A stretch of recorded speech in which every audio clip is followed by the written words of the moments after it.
Good morning, everyone. I'd like to welcome you to this webinar. My name is Megan Scott, and I'm a director with BOMA New Brunswick MPEI. So today's webinar is getting started with BOMA Best, and it's meant to kind of give you an overview on the process, the steps, the timeline, and some of the actions you'll need to take in order to get BOMA Best certified. So just for your information, the session will be recorded. And so if you have to drop off for any reason, you'll be able to access it after, and you'll be able to share it with your colleagues if they didn't have a chance to attend as well.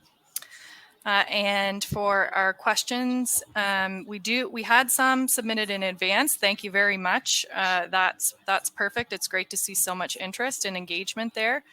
And so if there are any additional questions, feel free to put them in the chat or the Q&A as we go through, but we'll wait till the end to address them. So without further ado, I'll introduce our speaker today. So with me, I have Suhaila Cappuccino, and she's the Program Operations Lead for BOMA Best with BOMA Canada. So welcome, Suhaila, and I'll pass it on to you. Awesome. Thank you so much, Megan. And hi, everyone. I'm super excited to go through some of the key elements and components of BOMA Best and answer some questions. So with that being said, let's just get right into it.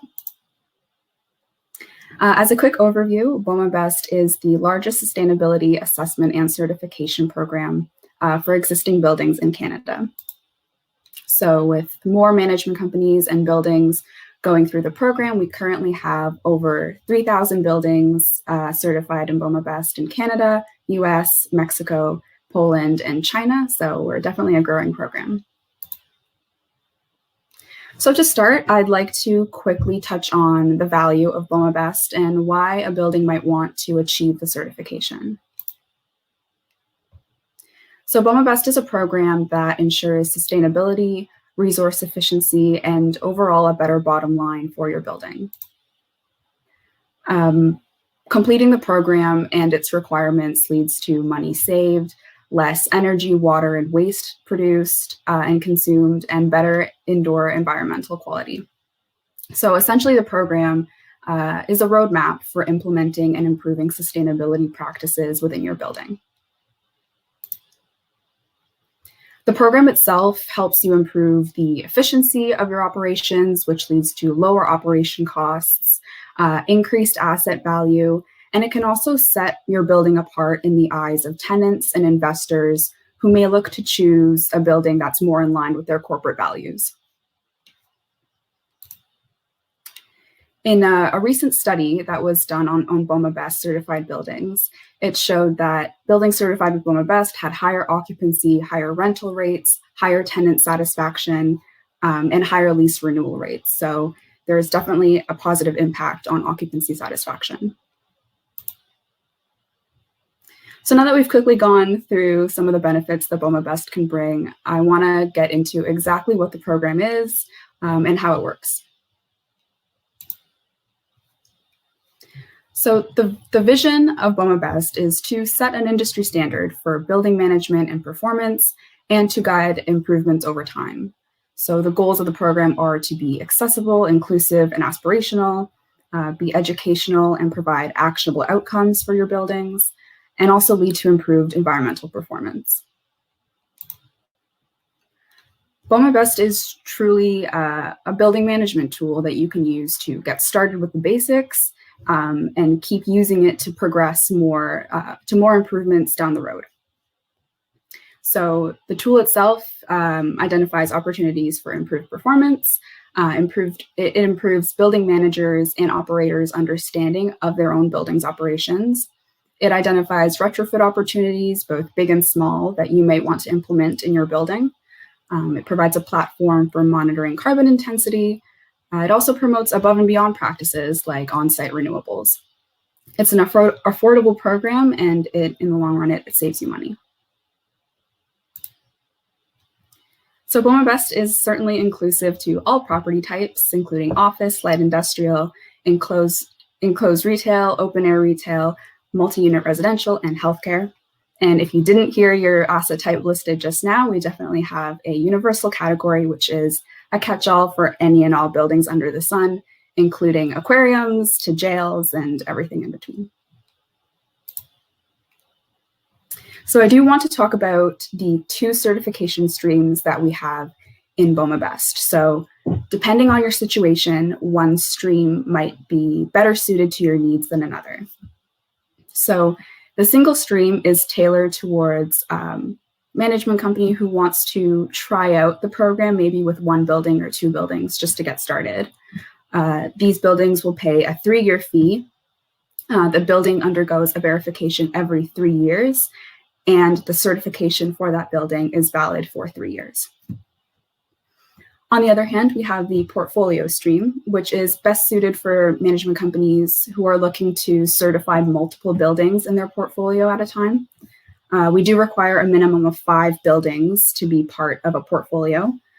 And so the fee per building is paid annually, and we verify an annual sample of a portfolio.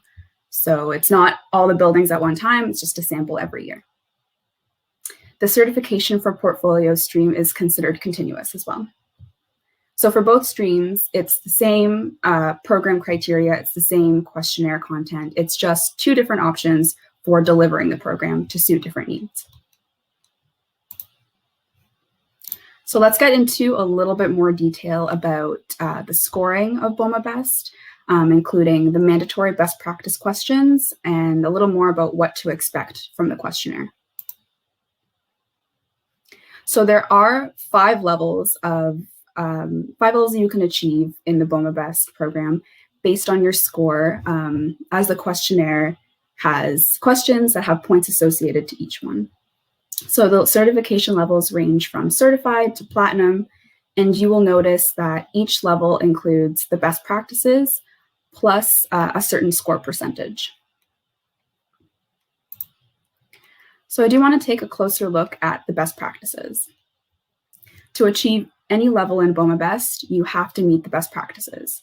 They're a set of questions that make up the minimum requirements of the program, and the best practice questions they're always a question on whether the building has had an assessment done or if it has put in place a certain policy, plan, or program.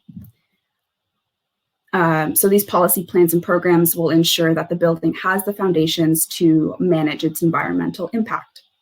These best practice questions won't ask about the building's performance. For example, it will not ask you about your energy use intensity here. These questions are really just meant to help build the basics for achieving sustainability at a building.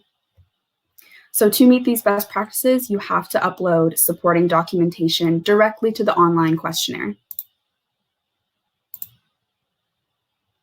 So all best practices are based on the categories of the BOMA Best assessment, as you can see here. We have energy, water, air, comfort, health and wellness, custodial, waste, and stakeholder engagement. So in total, there are 16 best practices, and you can see them laid out here based on which category they address. As I mentioned before, some best practices will require certain audits to have been conducted by an external third party, while others will ask you to put a management program or plan in place. So in the energy section, we require an energy audit to be conducted, which is best practice number 2. In the water section, we require a water audit to have been conducted, and that's best practice 5. We also require, in the waste section, we require a waste audit to have been conducted as well. And in health and wellness, you will have had to have a hazardous building materials inspection and inventory done by a qualified person. So those are the questions that do require an assessment to have been done in your building. So we also understand, though, that not every best practice is going to suit every type of building or make sense for every type of property or situation. So depending on the asset type that you are, there might be some alternative best practices that address the management plan type of questions. So like I said, the remaining best practices that don't ask for an audit to have been done will ask about policies, plans, or programs in place. So we define policies as principles that help represent the goals and objectives of an organization, which is typically a statement of intent. A plan is steps or actions associated with a time period and with allocated resources to achieve an objective. And programs are plan sequence and combination of activities designed to achieve specific goals. So when it comes to meeting these best practice requirements that ask for plans, a plan could be a simple chart showing the name of the plan, the person responsible, a budget, a timeline, and also a simplified expected return. The idea of these questions is based on the results of the audit conducted. You take the audit recommendations and make a plan for which recommendation you will work towards achieving in your building and how. You don't need to show that the outcomes of that plan in place, but rather show us that you have a plan in place to action.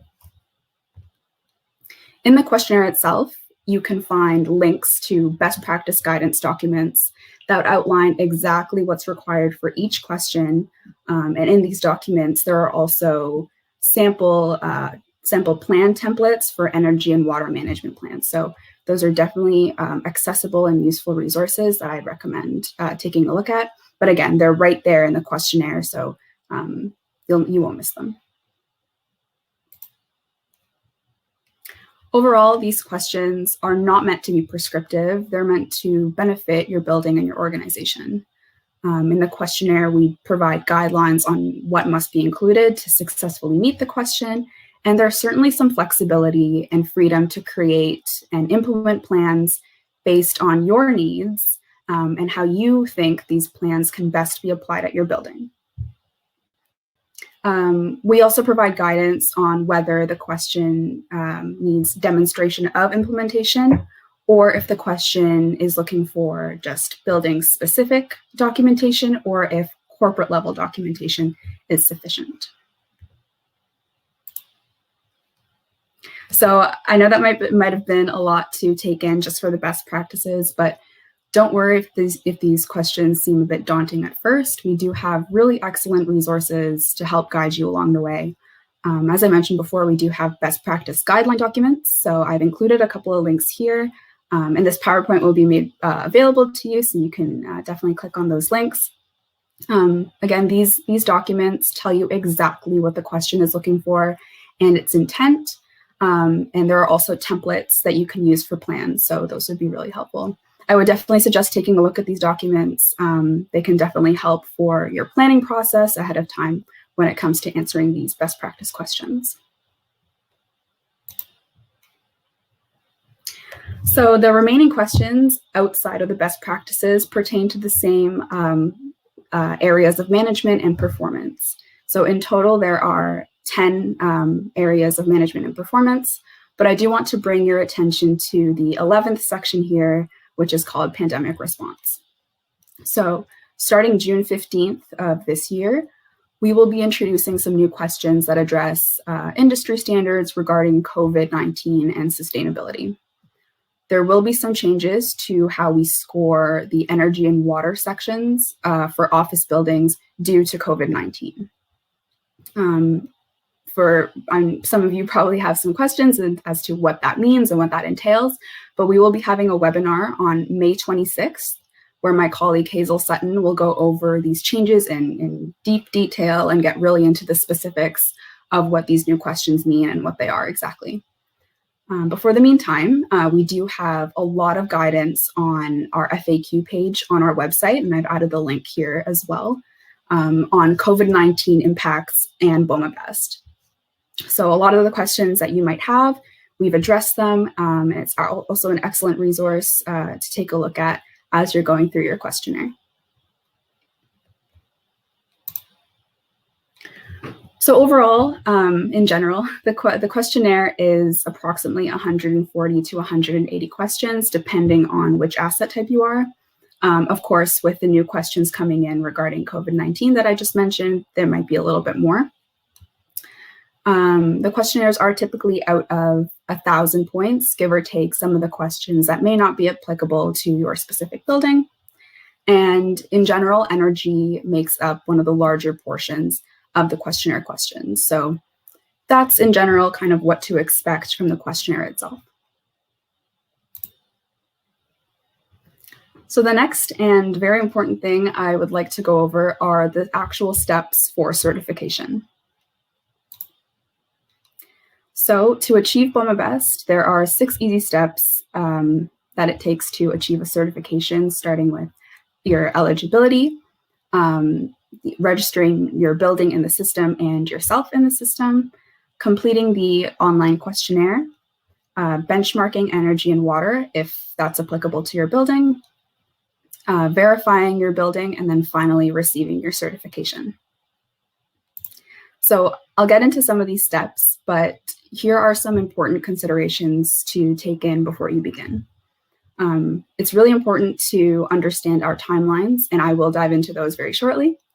But it's also important to identify the building type that you are, identify the preferred stream that you would like, whether it be single or portfolio stream. It's important to review the question ahead of time, and you can certainly download the questionnaires from our website so you can take a look at them before. And of course, forming the team that's going to support you while you do the questionnaire is also very important. So here's an average timeline for completing the BOMA Best program. We estimate approximately 1 month for registration. So that includes registering your building in the online portal, issuing the payment to your BOMA association or BOMA Canada. So that can take some time and turnaround. I mean, if you're ready to go with your payment the next day, obviously that will speed up the timeline a little bit more. Completing the online questionnaire can take 6 to 12 months, depending on what level you're aiming for, depending on what audits haven't been done at the building yet and still need to be conducted. Verification can take 2 months, and that's 2 months is a little on the safer side as well, but that includes scheduling the on-site visit with the verifier, having the verifier come on site to do the verification. That also includes any follow-up with the verifier after the verification on outstanding documents or any clarification that they might need, and also for them to complete their report. And finally, for the certification, you could either achieve a 3-year certification if you're the single stream, or a continuous certification if you are portfolio stream. Before we move on, though, I would like to get into what it might look like to form your team to fill out the questionnaire. In most cases, a property manager, a building operator, and an external third-party contractor for the audits are the main players on the team, and each would have different roles to complete in the process. So as an example, a property manager might review and update existing contracts or purchasing policies. They might implement some conservation measures or gather up some supporting documentation.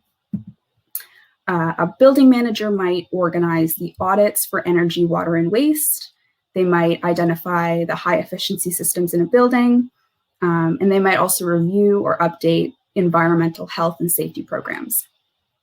And of course, an external contractor will perform the necessary audits. And as you can see here, I've listed some of the audits that are needed and which ones pertain to best practices. BOMA Best is it's designed so that an average property manager can do it. Some companies do hire consultants when it comes to putting through a lot of buildings at a time. But overall, BOMA Best gives you a starting point, really. Even for buildings that don't have a sustainability team in place right now, the framework is there to get you started, even with just the best practices. So registration and completing the questionnaire happens all on the BOMA Best online portal. So to give you an idea of what you might see there, I want to run you through some of the pages that exist on the platform and their functionalities. So this one right here is the dashboard, where you will see a breakdown of your buildings by asset type and you can also access the questionnaires that you're working on. On the left is the property tab where you'll see a list of all your registered buildings, the statuses of what stage they're on in the process, and the most recent certification date and expiry date. On the right is the building's property page. So when you click on a building, this is what it will open up to. You can see the building's details. There's a payment tab for payments that have been made. And there's also access to the questionnaire and the certification history if the building has had previous certifications. So this is what the actual questionnaire will look like. So you can see that there is a tab for the best practice questions and a tab for each area of assessment for the rest of the questionnaire. On every single,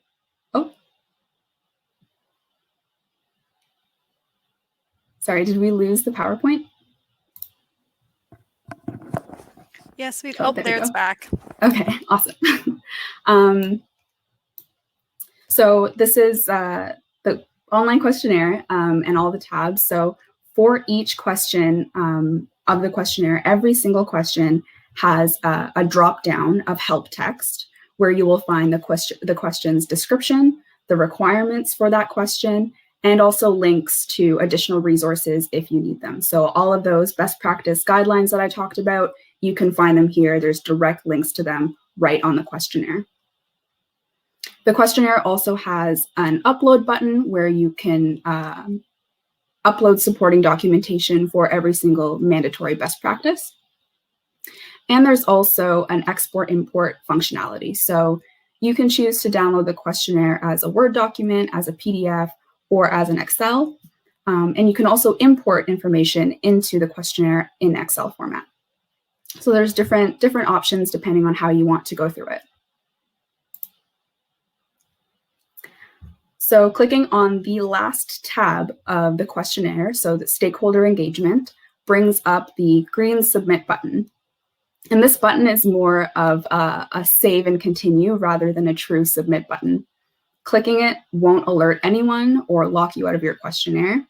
It's actually a really useful button for seeing your progress. And when you click it, it brings you to a calculation summary where it'll show you your current score and a detailed score breakdown of all the questions that you have answered up until that point. So you can click that as many times as you'd like, and it's pretty useful for seeing like how your score is improving based on the questions that you've answered.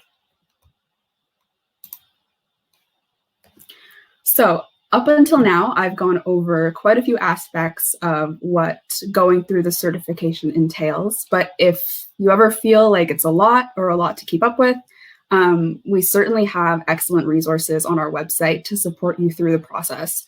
We have FAQs, we have videos, and we also have these BOMA Best user guides. So these guides are step-by-step guides that walk you through each of the 6 steps of the program, from eligibility all the way through to certification. They include how-tos, question requirements, helpful tips for going through the program, links to guidance documents, screenshots for where to click, and essentially it covers everything that I'm going to cover here today. So these are really excellent resources. I've put the link here so you can access them. We have one for the single stream and one for portfolio. And on the right side here, you can see a screenshot of one of the pages of the user guide. So it's really comprehensive. It shows you exactly what to do. So these are very, very valuable resources. So I do want to go over the last couple of steps in the BOMA Best process. When you finish working on your questionnaire and you're ready to verify, you will request verification for your building. There's nothing to worry about though. If verification seems nerve-wracking, we have a verification checklist that takes you through everything you need to know and be ready for in a verification both before and after the verification takes place. So when you go through a verification, the verifier will review a sample of questions to make sure that you understand everything that you've clicked yes to and that it checks out. The verifiers are there to help you, and if you're ever unsure if you're meeting the intent of a question, you can click no. You can answer the question no, and then have a conversation with the verifier when they're on site. They'll help you identify and understand where your initiatives are meeting requirements, and also where you might not have realized that you were meeting the requirements already. The verification itself is meant to be a comprehensive and helpful assessment where you can ask questions and really understand the areas of improvement. So typically, a verification lasts approximately 2 to 3 hours on site. But of course, during the COVID pandemic, there are limitations that can arise for on-site verifications. It might be hard to get into a building, and there's different comfort levels, of course. So we do have the option for a virtual verification that you can schedule with the verifier instead. Virtual verifications can also be a more efficient way of getting through a verification. So for some of you who might have tighter timelines, that's an option as well. So once a verification has been successfully completed and you achieve a certification, you will receive a framed certificate for your building. So that's what it looks like on the left. And getting the certification is certainly an achievement, and it's definitely a reason to celebrate. So we have quite a few different customizable posters, LinkedIn tiles, and other marketing materials on your website. So you can share the news with your tenants, share the news with your stakeholders, and really highlight the benefits of your sustainable building. So that's definitely an exciting point that buildings really look forward to. But also getting BOMA Best can be cause for celebration in a different way when it comes to awards. So I'll turn it over to Megan, who can talk to you a little bit about the awards and how BOMA Best plays into them. Thanks. I just wanted to take a couple of minutes. To highlight this because being BOMA Best certified is a criteria to win the 2 building awards here you see on your screen, the Toby Award and the Earth Award. And also because BOMA and BPEI had their first building awards ceremony this year. So just last week actually. So hopefully you all had a chance to attend that. So it's important to understand that if you want to receive an award next year, you will need to be BOMA Best certified. And so considering the timeline, and the planning that takes, it's an important thing to get started thinking about and planning for now. Especially if, as some of you know, some of you may not know, BOMAX is planned to be hosted on PEI, so our local will be hosting BOMAX in 2022. Sorry, Megan, so sorry to interrupt. Your mic is not a little far away. Sorry. There we go. Sorry about that. No, I forgot that I had it up.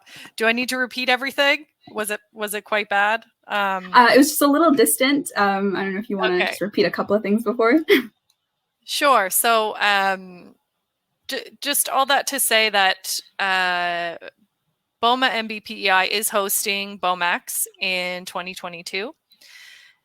And in order to be eligible for those awards, you need to win your local award in the same year. So that would be May of 2022. We'll be hosting our local awards. And in order to be eligible for those awards, you need to have your building BOMA Best certified at that point for the Toby and the Earth Award. So it's something that if you're planning on doing that or we're thinking about it, it's important to start planning for that now.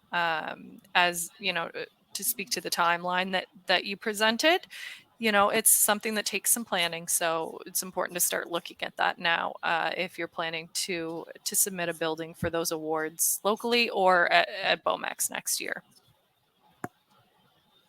That was everything. Awesome. Thanks, Megan. No, it's really exciting that BOMA New Brunswick PEI is getting into awards, and it's definitely achievable for the buildings in that region. So that was the bulk of my presentation and taking you through some of the components of BOMA Best. So we are going to move into the question and answer period. And so if you do have any questions, please feel free to put them in the chat, and we can get started on the ones that have already been asked.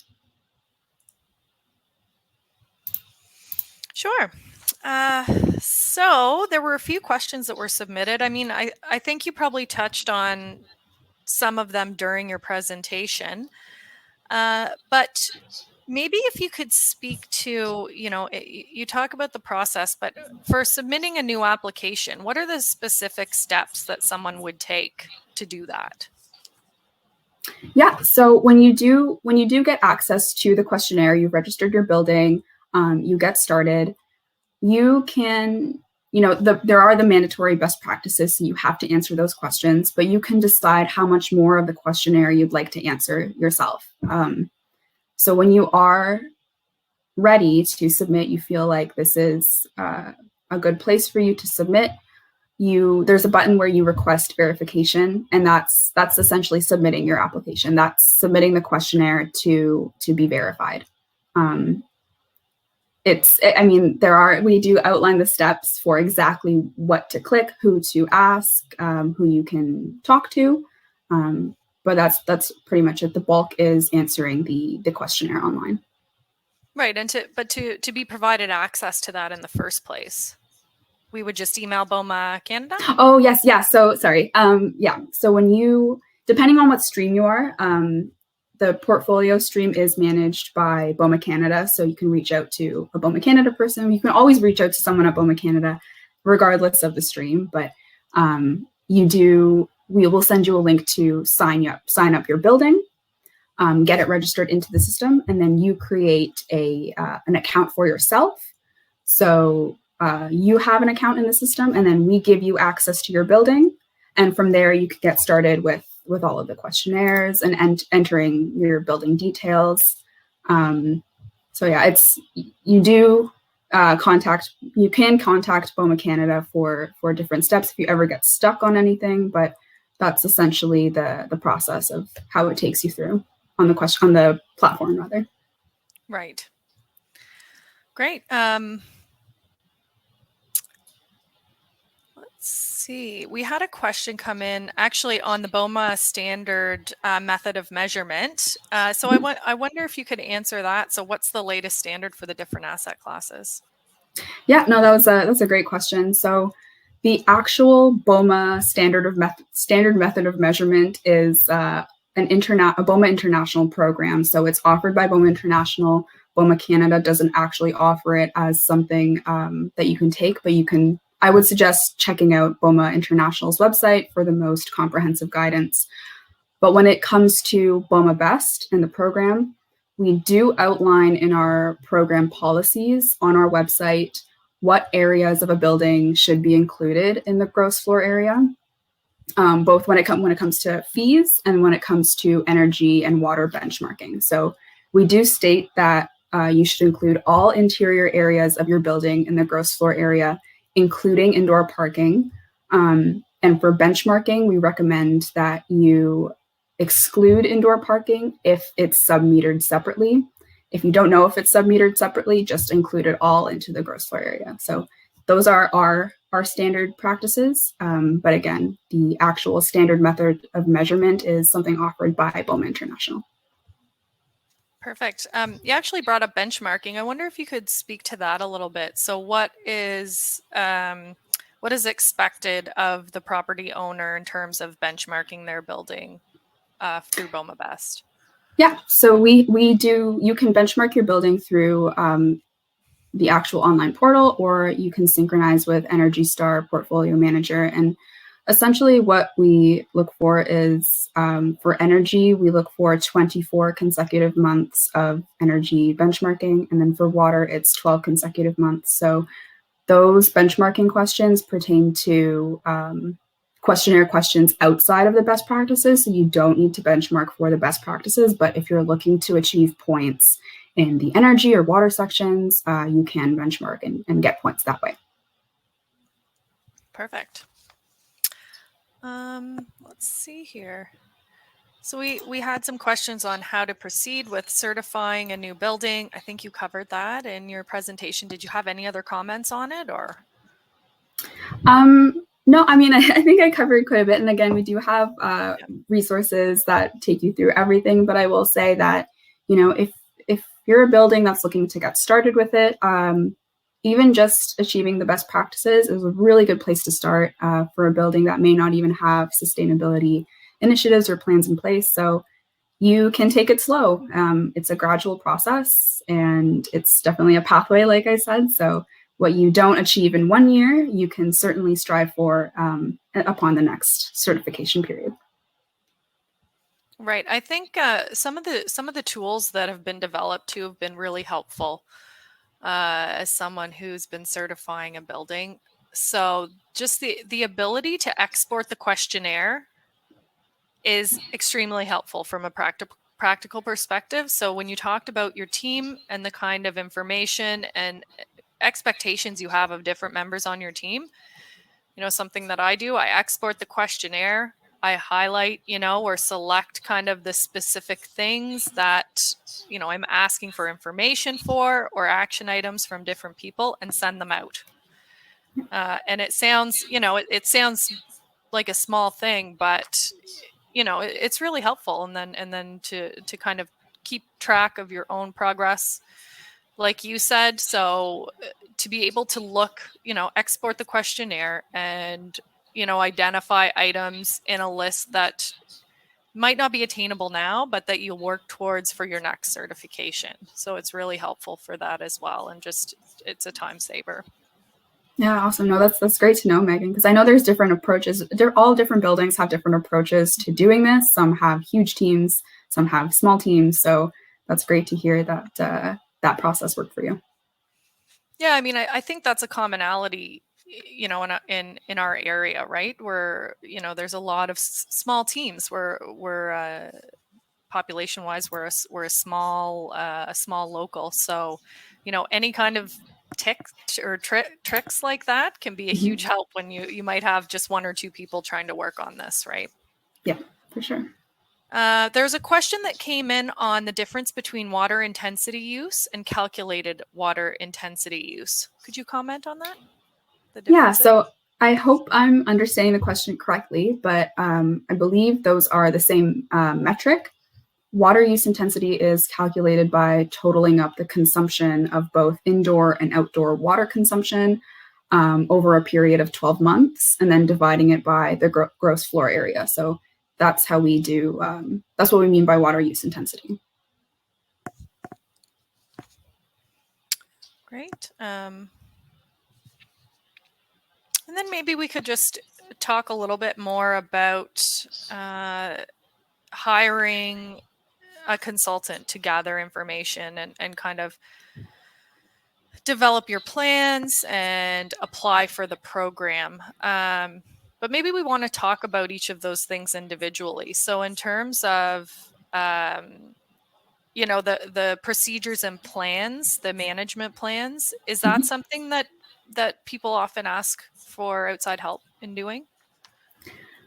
It really depends on what the goals are. So I've seen buildings hire consultants for when they're trying to achieve like a really high level in BOMA Best, or if they do have like a lot of buildings in their portfolio, or just a lot of buildings that they're trying to put in at a time, that's when they'll hire a consultant. But like I mentioned, the program itself and what the best practices ask for in terms of management plans are meant to be achievable without having to hire a consultant. I mean, by all means, you can certainly hire a consultant, but taking the time to look at what the best practices are asking for in advance, and seeing what like low hanging fruit or quick wins you can reach sooner, and then which ones you might have to work a little or put a little bit more effort into with some other teammates.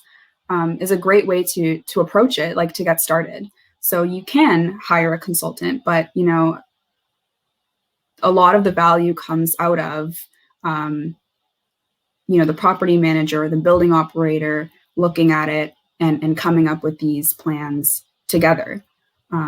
That's where you really get the value and making sure that the team that's actually at the building is on board with whatever plans you come up with. That's a great point. It really helps to understand your buildings better. And to get engagement from the rest of your team to kind of build this stuff together. It definitely kind of improves everybody's understanding of what you're trying to do and engagement, as opposed to just having something presented to you like, here, this is what you have to do now, kind of thing. Yeah. But yeah, I would agree that having a look at the questionnaire just before you do anything, reviewing the questionnaire with a highlighter and identifying your kind of low-hanging fruit, things that you're doing already, will give you a pretty good idea right away whether you're going to be able to achieve a higher level of certification, or whether you might be just looking, not just, but looking to start on your path and cover the best practices. Mm-hmm. So, if you do that and realize that, maybe you would benefit, or you're looking at multiple buildings that might, take some time, but you might be able to get there with the help of a consultant, it might be worth it. But yeah. So it depends exactly on the building itself and its needs and its goals, but we're not looking for professionally laid out extravagant plans. They have to be plans that make sense for the building, and that everyone can be on board with, right? They have to be achievable. Right. I mean, speaking from personal experience, I create all of our management plans that we have in place. We have 8 buildings certified, and I think they're good plans personally, but I haven't hired a consultant or a graphic designer to create this sparkly package. They do what they're meant to. They guide us in our actions and help keep us accountable and help us progress and improve year to year. So, I don't think you need to be worried about about that aspect of things. Exactly. Like that's a great point. When you go through the questionnaire, it tells you, pretty well exactly what each plan needs to have. And as long as you have those things, it doesn't, how it's presented or the format that you take, I think is much less important. Just, Yeah. No, that makes sense. I see a question here. So would you recommend certifying, from Jocelyn? Thanks, Jocelyn. Would you recommend certifying several buildings at once to begin with, or one at a time? It seems overwhelming to try to certify 5 at once, was her comment. Yeah, no, that's a great question. And I think that gives me the opportunity to talk about the 2 different streams. So when it comes to single stream, people tend to gravitate towards that if they want to put like 1, 2, or 3, 4 buildings. When you start to, want to put in more buildings, the portfolio program might suit you better. So I'm going to give a quick overview of how the portfolio program works when it comes to certifying multiple buildings. So let's say, for example, Jocelyn, like you mentioned in your question, you have 5 buildings. You can go with the portfolio stream. And what that would mean is we don't certify all 5 in one shot. We don't verify all 5 in one shot.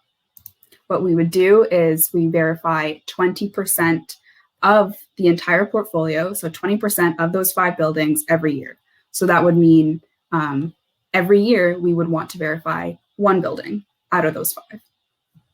And once that 1 building is verified and reaches its certification, the rest of the portfolio is considered certified. So with this approach, it's a little more feasible to verify like entire portfolios, but not have to put forward every single one for verification in one shot.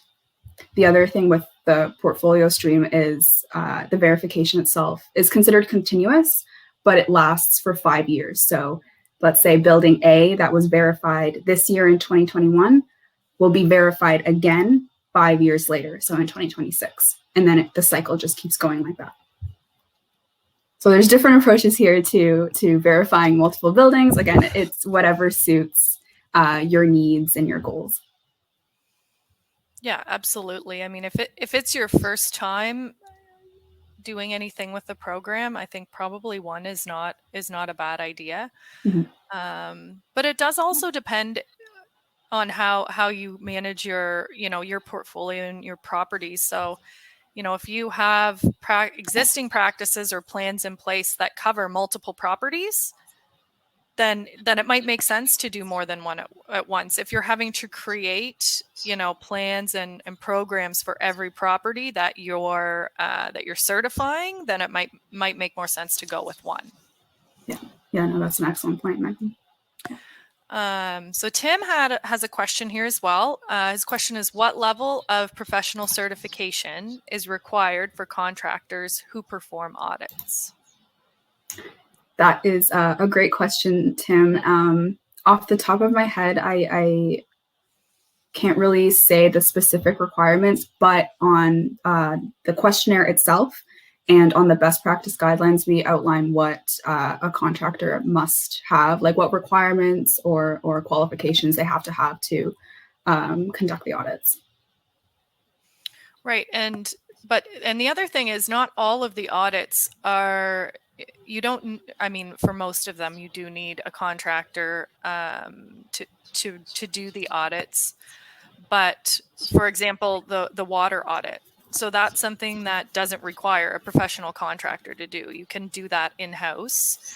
There are certainly requirements, that the audit has to meet, but there's no kind of certification that an individual has to have in order to complete an audit. And I've done them myself. It's pretty straightforward, but it is a matter of time, right, and understanding of how to do them. But there's lots of information available online in terms of how to perform a water audit. So, yeah. But I believe all of the other ones do require a contractor with certain certifications.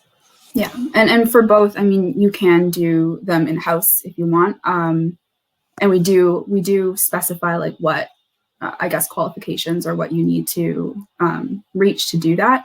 So it's all laid out there in our guidelines. But yes, some you will need a professional, like hire a professional to do it. Mm-hmm. Great.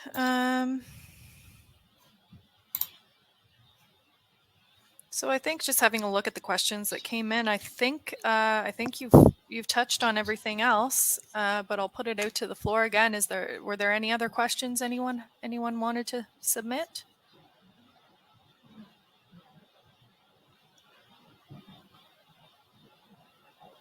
While we wait for a couple questions. Oh, do we have one? Oh no, it's the same one. I saw Tim put his in the chat and in the Q&A. Oh, yeah. I mean, if not to put everybody on the spot to have to send in your questions right away, but you can always reach out to myself or anyone else on the BOMA Best team with any questions through email, and we'll be happy to answer anything. Even if you do get started in the process and you hit a rough point or you get stuck, you can always reach out to us. We can just answer you by email, or we can set up a meeting. Like, we're happy to help you along the way as well. And that goes for me as well. I have yes. I have some experience in it. So, if there's anyone out there who's looking at doing this and has questions, certainly reach out to me. You can reach out to BOMA MBPEI with your questions, and they can and Heather can pass it on through to me. Or if you have my contact, reach out. Oh, I see Tim. Another Tim has a question. So, a water audit and a water assessment is the same thing. Yes. Yes. Yes, it is. Just interchangeable right. Words. Language. Yeah. Awesome. Okay. Well, I think that's everyone. Thanks so much for your time. Suhaila. It's been, it's Yeah. been great to get in some of the details. I know it can be daunting, to think about undertaking something like this. So it's important to understand a bit better the process, yeah, and thanks to everyone, all of our members, our building owners and managers and vendors, service providers who have joined today. Again, if you have any other questions, feel free to reach out to BOMA and BPEI, or BOMA Canada, or Suhaila, or myself. Yeah, well, happy to help you. And thank you so much, everybody, for attending. Thanks so much. Take care, everyone.